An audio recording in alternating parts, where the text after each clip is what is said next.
they will then safe it and the crew will then be extracted. So we're probably talking about another 20 minutes or so until we see the crew for the first time in sunlight. Okay, David. This is just absolutely unbelievable. Roughly how long do you think it's going to be before we see these astronauts, David? It's probably going to be about 15 or 20 minutes because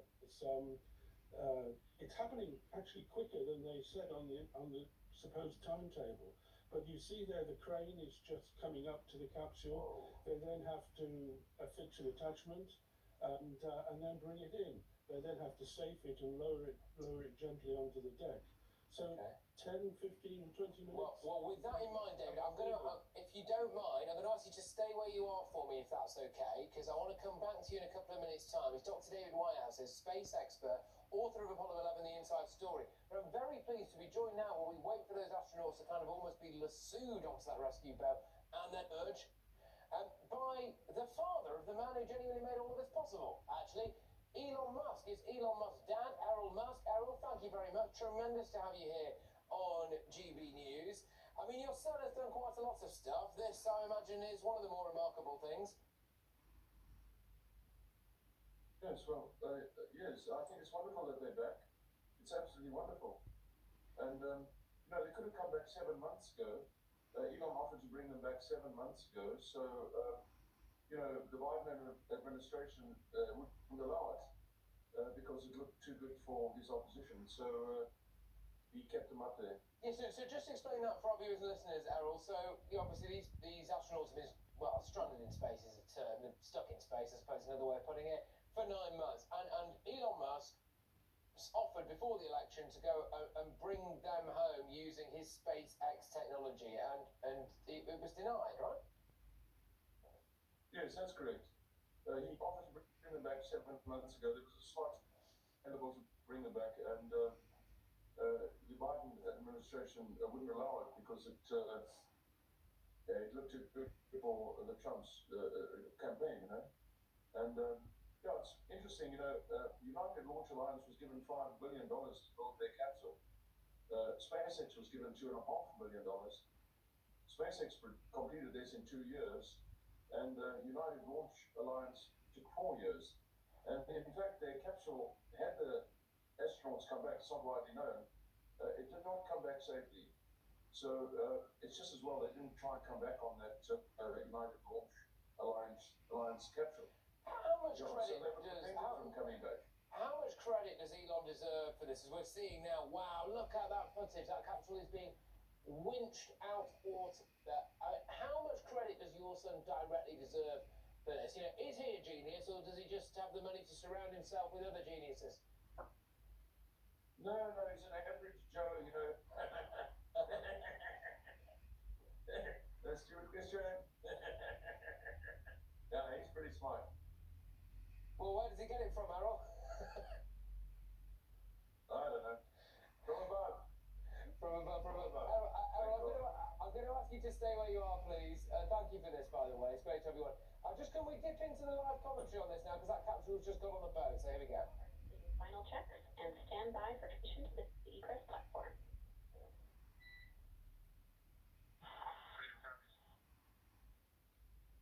Right there, letting us know that Dragon Freedom has been successfully recovered from the water's surface. If you've just joined us, we had an on-time splashdown at 5:57 p.m. Eastern Time, and we can now see that the water recovery operations are continuing to progress. The nest where the Dragon spacecraft is located is going to get moved forward. This will happen after one of the recovery crew members does checks, and we'll also see some hosing. Obviously, the spacecraft splashed down in salt water. Salt water is corrosive, and we want to try and rinse out as much of the salt water as possible to reduce that corrosion on the metallic structures. So we can see some guidance there being provided, really steering the spacecraft properly into the Dragon's nest. All right, It's been 30 minutes. Let's bring back in Dr. David Whitehouse, space expert and author of Apollo 11, The Inside Story. Gosh, so these astronauts, they've been stuck in space for 9 months, and then they've come back, they've had to sit in the water there for the best part of an hour, they're getting winched onto a boat. I mean, they must be itching to get back out into the real world, surely. Well, it will be difficult for them. They will have to be helped to egress the capsule because, as we've said, they've been in space for many, many months and they will be suffering from the pull of gravity right now. They've already spoken in private on the radio to the doctor and he's assessed their condition. But this is going to be quite difficult. I mean, they will obviously put a brave face on it, and Sonny and Butch have done this thing before where they've returned to Earth after a long time in space. But it is a difficult thing. Every muscle in their body will be aching. They will need assistance, and when they make their brief appearance, when the capsule gets to the egress platform, they will presumably say a few things, or perhaps not, and then go straight on for a medical examination. And just, sorry to ask yet another stupid question here, Doctor. Is this the egress platform? Is this what we're looking at now? They're just trying to just slot it into its base, Yes, they have to bring it forward. As I think we heard say, they have to rinse it down because they don't want the salt water corroding things. They have to make sure it's not leaking propellant. A test which they did on the sea, but they have to do it again when it's on the platform. So they have to then make sure the capsule is lowered and stable. They then turn their attention to the hatch. So this is a methodical process because this capsule, remember, has to keep the astronauts alive in space, but also through the entry from going from 17,500 miles an hour to 19 miles an hour when they splash down. So it's a tough shell with protocols and safety features that all have to be gone through before they bring the astronauts out. Yeah, we're going to wait now. Any second now, we think we're going to be seeing these astronauts. But David, just sticking with you on this, we have got Elon Musk's father, Errol, who's waiting patiently for us. We can go back to him shortly. But how much has Elon Musk changed the space game, David? Elon Musk has changed it completely. Remember, SpaceX is something like 25 years old now, and it went through a series where it came near to failure, one launch away from failure. But he persisted. He's got new designs, and he made NASA and the other aerospace companies look slow and clumsy. And he's pioneered the reusable use of rockets. His Falcon rockets, Falcon and Falcon 9, the rocket that launched the crew last week, they launch something like 140 times a year. They are really reliable, reusable, relatively cheap forms of getting into space, and he's changed the whole nature of getting into space.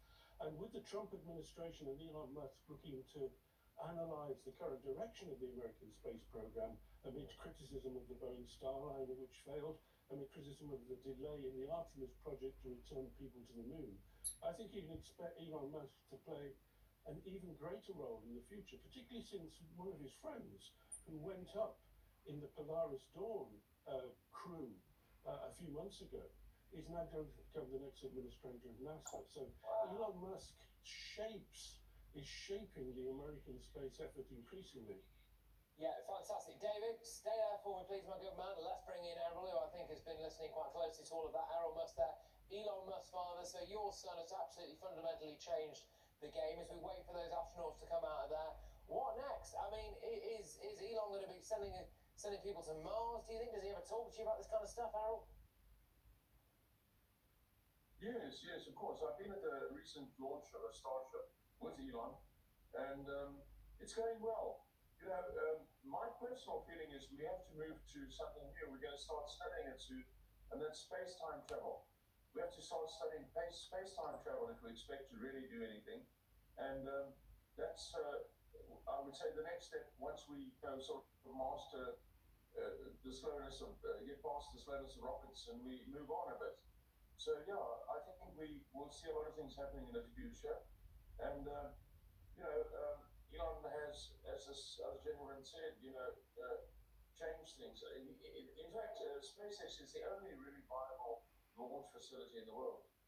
How does it make you feel, Errol, when you see people criticising Elon? There's a group over here, I don't know if you've seen them in the UK, called Led by Donkeys, that seem to have made it their mission to have been doing things like putting posters up of Elon doing a particular arm gesture and trying to destroy the Tesla business and all of this stuff, protesting about it. How does that make you feel when you see that stuff?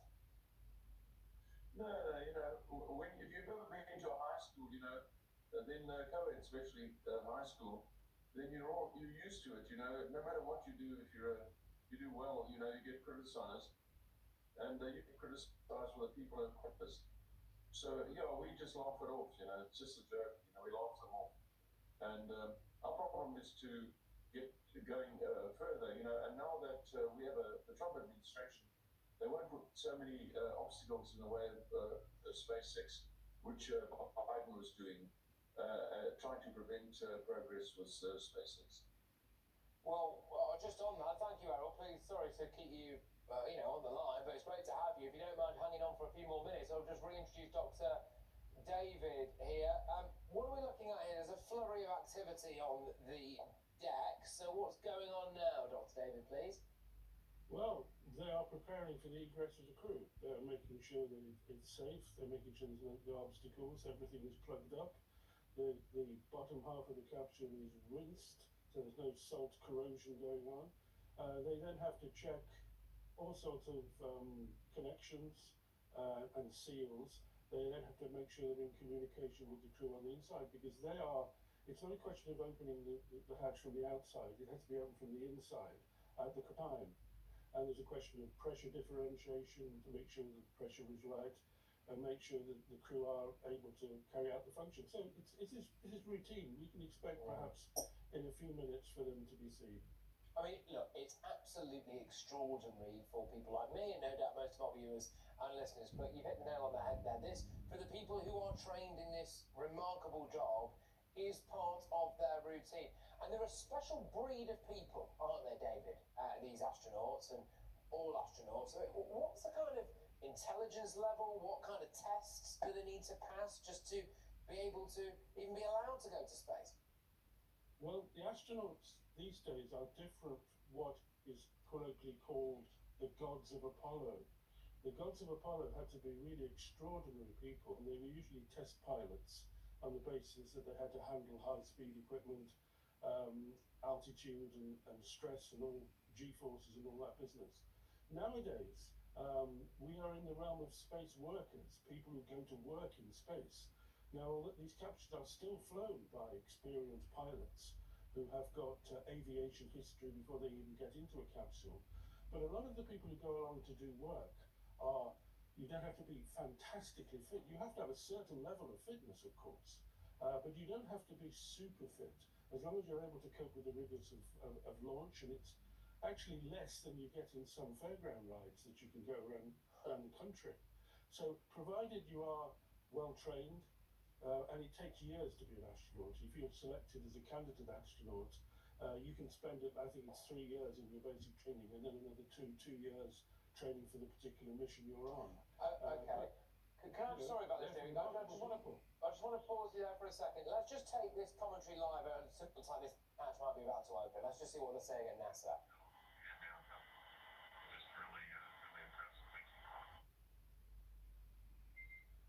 Thanks, Nick. It's been an honor. This is a pretty exciting moment coming up. We are working to open the side hatch. One thing that may not be obvious from, just looking at the spacecraft here is that this side hatch that we're about to open, the last time it was opened was when this spacecraft was at the launch pad. This side hatch is what is used for initial capsule ingress and final capsule egress, but all comings and goings from the spacecraft while it is on board the space station are from the forward hatch, which is located at the top of the spacecraft under that nose cone. So this is a pretty exciting moment because it will be the crew's first breath of fresh air since boarding their ships at the start of their journeys last year. And the very first person that will have the opportunity to say hello to the crew once that hatch is open is a SpaceX medical recovery personnel representative. Then we'll see procedures take place to remove,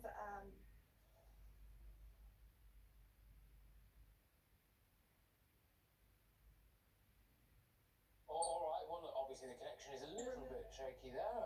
We'll dip back in and out of this in a minute. But if you're just joining us, then where the heck have you been? Because a SpaceX capsule has brought astronauts that were stranded for 9 months in space back down to Earth. A remarkable landing off the coast of Florida.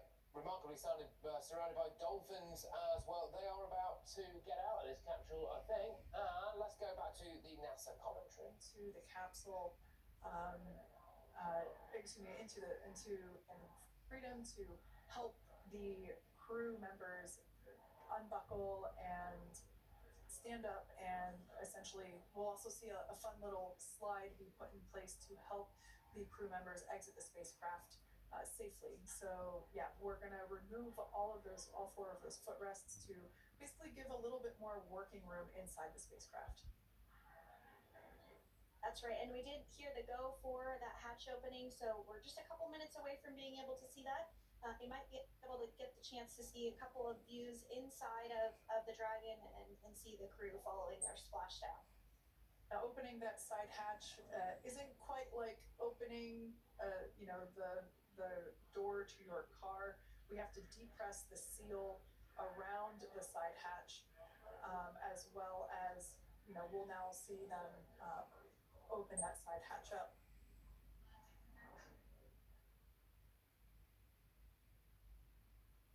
One of the most amazing things that I've ever seen. I don't know about you. If you're listening on radio, and I've said it before, I'll say it again. Pull over, I'll do whatever it is. Turn your TV on and put GB News on, because this hatch is about to open. Here we go. We might be able to see the astronauts. There they go.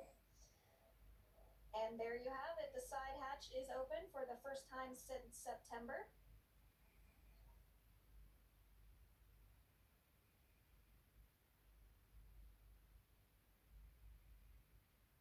Astronauts about to take their first gasp of fresh air for 9 months' time. Members of the SpaceX crew have entered the capsule. Presumably they're going to be checking that they're all right. Just to fill you in, the people who are in that capsule, the astronauts, have already had a conversation with doctors to confirm that they're okay.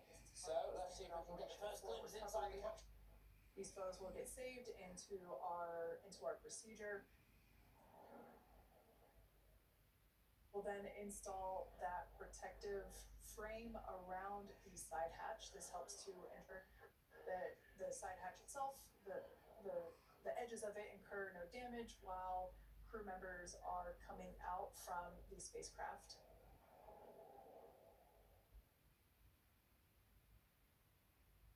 If you missed it, there was also a recovery team member that went inside. So there are now 5 people on board the Dragon spacecraft.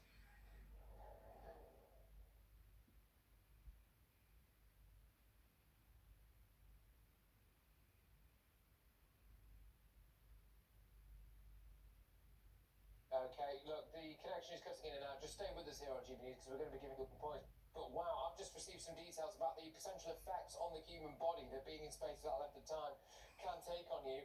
I mean, huge potential issues, including blood clots, reduction in bone density, poor digestion, cardiovascular function being reduced. This is really quite a touch and go moment for the people who have been on board this capsule and stranded for so long.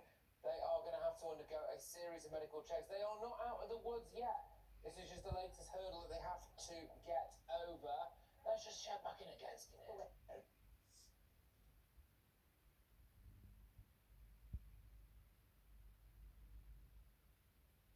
We'll probably see those footrests being handed out here in the near future, as I mentioned before. Of course, we got to get a well-documented photo of the moment. Although we can't see it from here, I'm pretty sure there are 4 smiles on board right now. And we did hear that report out from the commander, Nick Hague. Okay, let's reintroduce Dr. David Whitehouse, space expert and author of the Apollo 11 Inside Story. What we just heard there, David, is 4 smiles inside that capsule. Good news. I bet they're delighted to smell fresh air again, because remember, the International Space Station is a sealed can, that's been sealed for 25 years and is visited by over 100 crews. So it smells up there.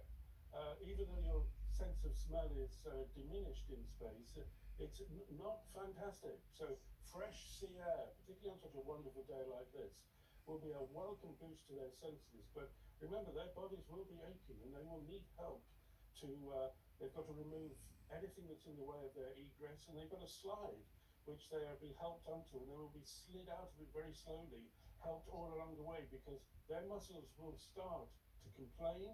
They will actually be bruised and be somewhat black and blue in certain bits, and they will have an uncomfortable time, although I'm sure they will smile for the cameras. 100%. We just saw a cheeky little glimpse of them, that first shot back inside the capsule, all four of them waving. I'm trying to figure out what's coming out here. Now, can I just reintroduce Errol Musk, Elon Musk's father here. Remind us, it is actually only because of Elon Musk's SpaceX that these astronauts are back here safely on Earth now. Errol, I'm assuming that these four astronauts are probably going to be giving a big thank you to Elon in about, I don't know, 5 minutes' time. Yes, of course. I just want to say, while they're up in space, they do have to do exercising. And as a result, they're not entirely without muscle when they return. There's a regimen of regular keeping muscles in shape while they are in space. The other thing is, you don't need 3 years or 2 years of training. If you're a relatively fit person, that is, if you made the B team at school or something like that, you're quite capable of doing one of these flights. Ambition, Errol, that people, and I mean this with absolute respect, like you and I, can at one point in the future go to space as a matter of routine. Is that your ambition? Yes, of course. It will be a routine thing. And as I say, although this has been a very long time, and the other gentleman is correct in some respects, but they have to follow a very rigorous training program in space to keep themselves fit for when they return to Earth. They don't simply get themselves taken away in space. All right, okay. Errol, thank you very much. Please stay where you are. Let's just check in with the NASA commentary quickly, I think. Let's just see what they're saying. Procedure for all Dragon spacecraft flights that splash down Crete, as well as for our Soyuz spacecraft that land in Kazakhstan.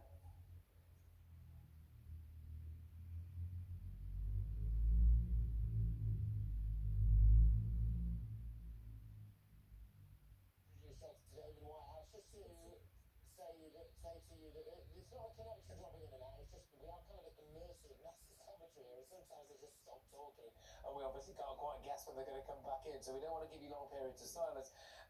Dr. David, forgive me for this, you mentioned something that I kind of glossed over before. You think it's actually going to be a bit grim in that capsule? You were saying that it actually is going to smell quite bad, it's not the nicest environment. Well, yes, the space station, as I see, can, and it's got lots of people living in it. You can't wash tremendously well. The hygiene is antiseptic, wet wipes. There are no showers on board, so yes, it's you do the best you can, and it does smell up there. People, but then again, your sense of smell is reduced when you're in space, so perhaps you don't notice. You feel some people feel as though they've got a permanent cold when they're in zero gravity.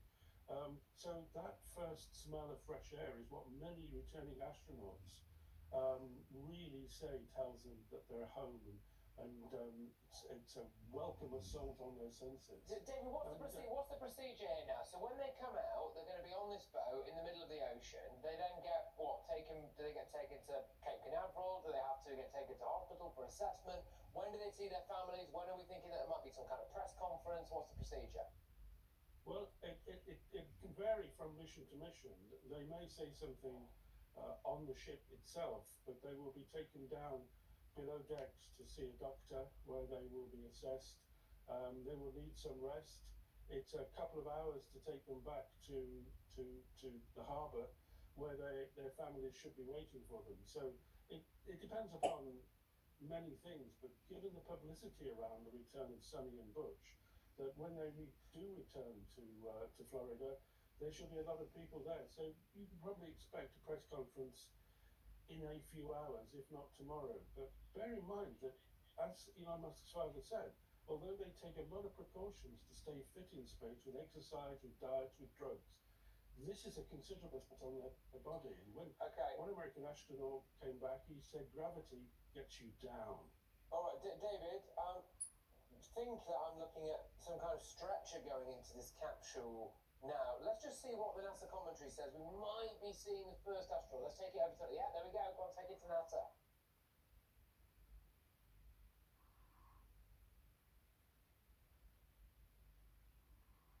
We can see folks on board clapping as our first crew member. And that is NASA astronaut Nick Hague, commander of Crew 9. Now out of Crew Dragon Freedom. Some smiles, thumbs up, and a wave. Can't get any better than that. Yeah, that is one happy camper, that's for sure. As we said before, it is standard procedure for all of our long duration crew members to receive assistance upon egressing from the spacecraft. We basically help them move off of the recovery deck and into the private medical quarters for their initial consultation with the SpaceX flight surgeon. Hopefully that takes place for all 4 of our crew members today.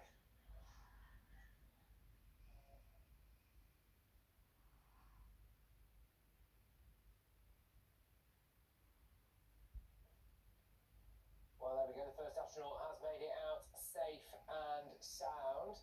I believe I might be able to take you, yes I can, to Per Vimmer, who is an astronaut and an entrepreneur. Per, thank you for joining us. Well, I mean, where to start? You've been through this yourself, have you? Well, I've been through some of the training for this, but not on the Dragon.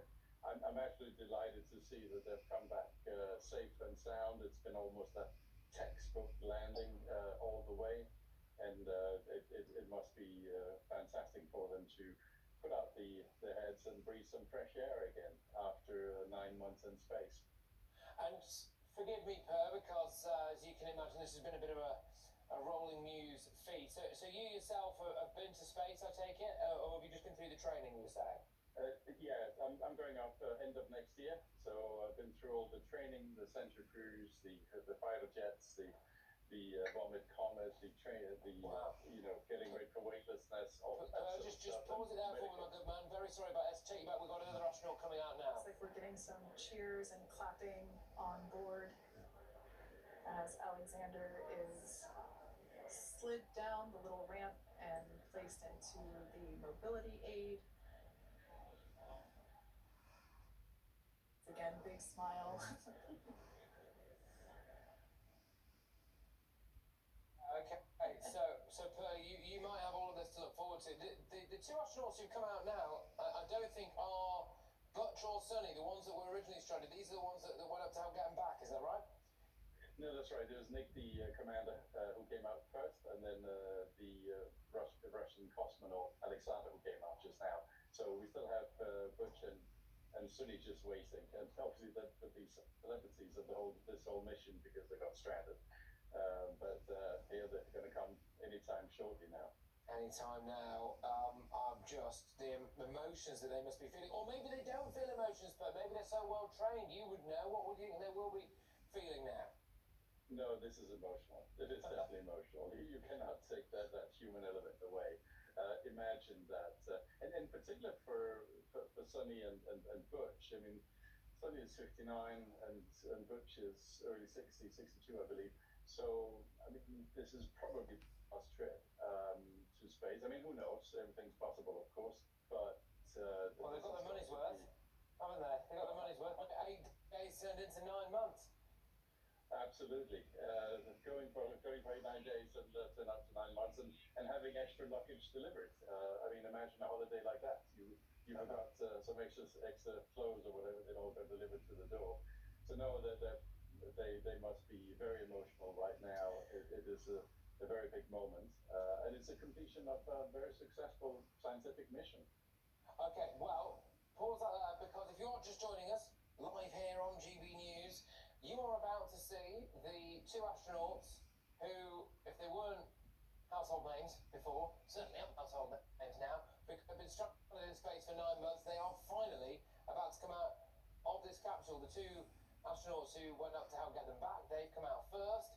And so we've got Butch and Suni who are about to touch down on deck. Let's just check in with NASA, see what they're saying, because I think I might be able to see a spacesuit there. So let's see what they're saying. You know, just 5 years ago when we were doing the initial demonstration missions of the Dragon for Crew Dragon, that now we're under about 30 minutes for to retrieve the spacecraft from the water, and just several minutes here while it's been on board, and to get everyone really to get that side hatch open.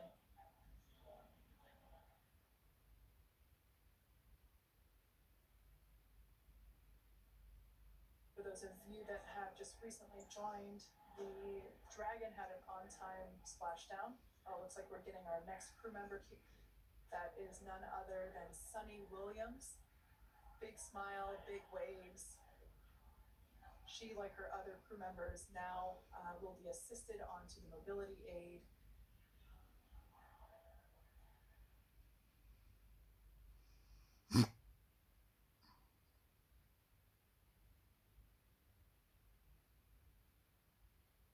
There we Big have waves it. there from Sunny Williams. After 9 long months stuck in space, finally makes it back out. It's great to see them looking so happy and waving. And I can already see here now Butch, 59 years old or 51, I can't remember now what our previous guest was in, but probably the last space mission. Let's just see again. It's obviously, we are at the mercy of NASA's commentary here, ladies and gentlemen, so apologies about that, but he's 62 years old, Paddy Rock. Well, anyway, let's just see now if we can hear something from NASA. We're getting some views of him now as he egresses or exits the spacecraft.